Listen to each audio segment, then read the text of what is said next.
কার কয় কলি টুপি, কার লম্বা টুপি, কার জব্বা, কার সিরা, কে হাত বাঁধে, কে মোনাজাত করে, এগুলো সব বাদ দেন।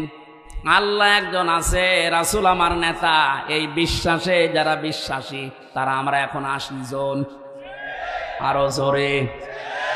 আমরা কোনো বিষয় নিয়ে আর সামনে ঝামেলা যেন না করে। 80 জন যদি ঠিক থাকতে পারি, ভোট যদি 80টা এক জায়গায় পড়ে, ওরা তো 20 জন চালিয়ে আসছে আগে থেকে, কিয়ামত পর্যন্ত ওরা আর বাড়বে না, কারণ আমাদের বরদোয়া লেগে আছে। রাব্বিলা তাদার আলাল আরদি মিনাল কাফিরিনা দাইয়ারা ইন্নাকা দারহুম ইউদিল্লু ইবাদাকা ওয়ালা ইয়ালিদু ইল্লা ফাজিরান কাফফারা। বলেন আল্লাহু আকবার। হযরত নূহ দোয়া করেছিলেন, মাবুদ বহু চেষ্টা চালিয়েছি 9.5 বছরে, 900 বছর ধরে, এ মানুষ ভালো হয়নি। তোমার কাছে আমি শেষ পর্যায়ে বরদোয়া দিলাম, এদের আন্ডা বাচ্চা পর্যন্ত যেন জমিনে না থাকে, কারণ যেইটা থাকবে ওইটা দিয়ে তোমার বান্দাদেরকে গোমরা বানাবে।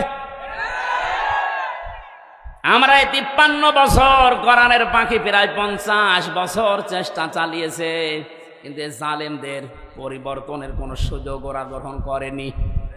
কথা বলে না কেন? চেষ্টা তিনি কম চালিয়েছিল। অধ্যাপক মতিউর রহমানও চেষ্টা চালিয়েছে, বহু কায়দায় উনি বুঝিয়েছে আপনাদের, কিন্তু ওই 20 জনের যে অবস্থা, ও সারা জীবন কলা পাউরুটি যাবে। এই কথা বলছে না? 80 জন আমরা পরিবর্তন হয়ে এই পর্যায়ে এসেছি, আর ওরা সেই 20 জনই আছে, ও কিয়ামতের আগে আর পাল্টাবে না। কেন পাল্টাবে না? খাতামাল্লাহু আলা কুলুবিহিম ওয়া আলা সামিইহিম ওয়া আলা আবসারিহিম গিশাওয়া ওয়ালাহুম আযাবুন আযীম।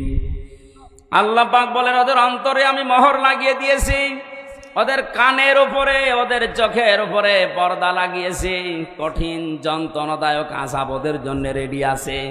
কারণ এই পৃথিবীতে যারা আল্লাহর কালামকে অপমান করার চেষ্টা চালায়, তাদেরকে আল্লাহ হেদায়েত থেকে বঞ্চিত করে দেয়।